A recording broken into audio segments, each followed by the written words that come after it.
Morning Sunday. Sometimes you read something और you see something जो पूरी रात आपको सोने नहीं देता. मैं नहीं सोया और अब सोऊंगा क्योंकि मैं आए 3-4 बजे था क्लिनिक से. वो एक प्रोसीजर लंबाई हो गया. ERCP जो जिगर की नालियों में हम स्टंट वगैरह डालते हैं. तो जिस चीज़ ने मुझे जगाई रखा वो बड़ा डिस्टर्बिंग फैक्ट्स थे. पहले तो मैंने रात एक आर्टिकल पढ़ने शुरू किए जिसमें मैं इंडिया और पाकिस्तान के कंपैरिजन को पढ़ता रहा. और फिर जब मैंने करेंसी और इकोनॉमी के कंपैरिजन को पढ़ा तो मैं तो बिल्कुल ही हिल गया. हम बहुत पीछे हैं और हम इस कदर पीछे हैं कि हमें इस बात का अंदाज़ा भी नहीं है. मैंने इंडिया के टेक के लोगों की चीज़ों को रात को सर्च करना शुरू किया कि वो किस तरह अपनी प्रोफाइल बिल्ड कर रहे हैं. और मैंने फिर पाकिस्तान में चेक करना शुरू किया तो यहाँ के जो ब्लॉगर्स और यहाँ के जो टेक के लोग हैं वो तो रोटी पानी और जुगाड़ के चक्कर में ही सारा काम था कि मतलब किसी तरीके कोई फ्रीलांसिंग मिल जाए, कोई वेबसाइट की SEO मिल जाए. उन सब का काम डेवलपिंग जो था उसके ऊपर नहीं था कि किस तरह डेवलप किए जाते हैं प्रोजेक्ट्स. और ये फिर क्यों लैग कर रहे हैं ये लोग? फैसिलिटीज़ ही नहीं है. ये तस्वीर आप देखें, हैदराबाद में इंडिया में गूगल, अमेज़ॉन समेत हर किसी का जो बिगेस्ट हेड क्वार्टर है, मतलब आफ्टर अमेरिका ये जो USA के टेक जाइंट्स हैं उनके हेड क्वार्टर्स इंडिया में. अभी कल को इधर यूट्यूब और फेसबुक और ये सारे हेड क्वार्टर्स इंडिया में मौजूद हैं और अभी मज़ीद बनेंगे क्योंकि ये टेक जाइंट्स हैं. इनकी बड़ी बड़ी पोस्टों पे इंडियंस आ चुके हैं और इंडिया में बहुत बड़ी स्टेबल इकोनॉमी की इंडस्ट्री ऑपरेट होती है. तो ये सब इस तरफ जा रहे हैं जबकि पाकिस्तान में हम लोग रोज़ी रोटी से ही बाहर नहीं निकल रहे. हम लोगों को 2 वक्त की रोटी डॉलर का हिसाब लगाना ही पूरा हुआ है. और अब तो हम मज़ीद डिज़ास्टर की तरफ हैं कि जब हमें बिजली के बिल आले पड़ रहे हैं. हम आज भी अगर मैं देखूं हम आज भी पीछे, हर दफ़ा दुनिया 20-25 साल आगे जाती है, हम 20-25 साल पीछे चले जाते हैं. ये जब हम छोटे छोटे थे 1997-98 में जब दौर हुआ करते थे ये नवाज़ शरीफ और बेनज़ीर भुट्टो, तो उन दौरों में ये लोड शेडिंग आ रही है, जा रही है, डैम बन रहा है, काला बाग बनेगा. हमारे यहाँ आज भी वो वैसे हैं, कुछ चेंज नहीं हुआ. वही फैमिली डायनेस्टी पॉलिटिक्स है. इंडिया इससे बहुत बाहर आ चुका है. इंडिया पॉलिटिक्स को लोगों पे हावी नहीं करता. इंडिया में सुपर पावर्स जो कंट्री के अंदर एग्जिस्ट करती हैं उनका भी पॉलिटिक्स में रोल नहीं है, जबकि हम बहुत पीछे हैं.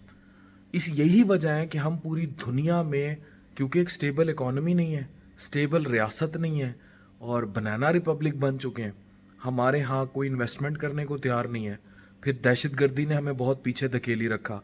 जब हम गरीब होते हैं, अच्छा, जो एक बहुत बड़ा प्रॉब्लम है जो हमें समझ ही नहीं आता वो ये होता है कि जब भी स्टेबल पॉलिटिक्स नहीं होती, स्टेबल इक़्तिदारी कैफियत नहीं होती, तो जो भी इम्प्लांट किए जाते रहे हैं, पाकिस्तान में भी जो इम्प्लांट किए जाते रहे हैं आमिर, वो अपने इक़्तिदार को तोल देने के लिए और मुल्क को किसी तौर चलाने के लिए IMF के ज़रिए या वट एवर उसको स्टेबल रखने के लिए ग़ुलामी करते हैं. और जब वो ग़ुलामी करते हैं तो वो मुल्क की कोई ना कोई चीज़ गिरवी रखते हैं. ये बिल्कुल ऐसे थे जैसे एक आमिर के दौर में क्लाशनकोफ कल्चर आया, दूसरे आमिर के दौर में धमाके आ गए. ये 9/11 के बाद का जो सारा सिनेरियो है, दोनों का यही था कि वो मुल्क पे काबिज़ रहें. और दोनों ही फिर जैसे अब एक जा रहा है और एक गया, वो सबको पता है. लेकिन हम लोगों की क्योंकि स्टेबल नहीं थी तो हम लोग अपने जो कौमी इंटरेस्ट थे वो चंद फर्दों के हाथ में देकर, जिन्होंने जिस चीज़ का भी सहारा लिया और वो हम पे धौंस मुसल्लत करके बैठे रहे, हमने वो लूज़ कर दिया. हम लोगों ने अपना पाकिस्तान सबसे पहले का नारा तो था लेकिन वो लूज़ करते गए. पाकिस्तान सबसे पीछे चला गया, सबसे आगे अपनी कुर्सी, अपना इक़्तिदार, अपनी सियासत, अपनी पार्टी, अपनी अपनी रूलिंग आमरीत वो रही. अब तबाही. यही वजह है कि हम टेक्नोलॉजी में क्या, हम इकोनॉमी में कहीं स्टैंड नहीं करते. हम लोग बैंकरप्सी में जाएं. मुझे तो ये सारा जो इकोनॉमिक डिस्टेबिलिटी और جس طرح کا پھر اخلاقی زوال آیا ہوا ہے، چاہے ٹک ٹاک کلچر ہے، چاہے لوگ آپ انسٹا پہ جا کے دیکھ لیں کس کس طرح لوگ، ہر کوئی پی آر کے چکر میں ہے، انفلوئنسر بنا ہوا ہے، بلاگنگ کے چکر میں ہے، خواتین ہے تو وہ ٹک ٹاک بن کے ایجوکیشن بالکل ہٹ گئی، نصاب بہت پیچھے چلا گیا، ٹیک بہت پیچھے چلی گئی، سپورٹ بالکل پیچھے چلی گئی، پالیٹکس میں ہر بندہ ہی گتھم گتھا، مطلب ایمان سے بھی زیادہ جو ہے یہ پالیٹکس کو بنایا ہوا حصہ، اور یو نیور نو کہ کہاں سے آپ کی چیزیں رول ہوتی ہیں، کہاں سے گورن ہوتی ہیں، کون آئے گا، کون ٹیک اپ کرے گا، یو نیور نو. آپ کے ووٹ کی کوئی اوقات ہے بھی کہ نہیں یہ بھی نہیں پتہ، سب کی کوئی ویلیو، کوئی حیثیت ہے بھی کہ نہیں. آپ عددی طور پہ جلسوں میں تو جاتے ہیں لیکن اس سب کی کوئی فزیکل ایگزسٹنس ہے بھی کہ نہیں یہ بھی نہیں پتہ.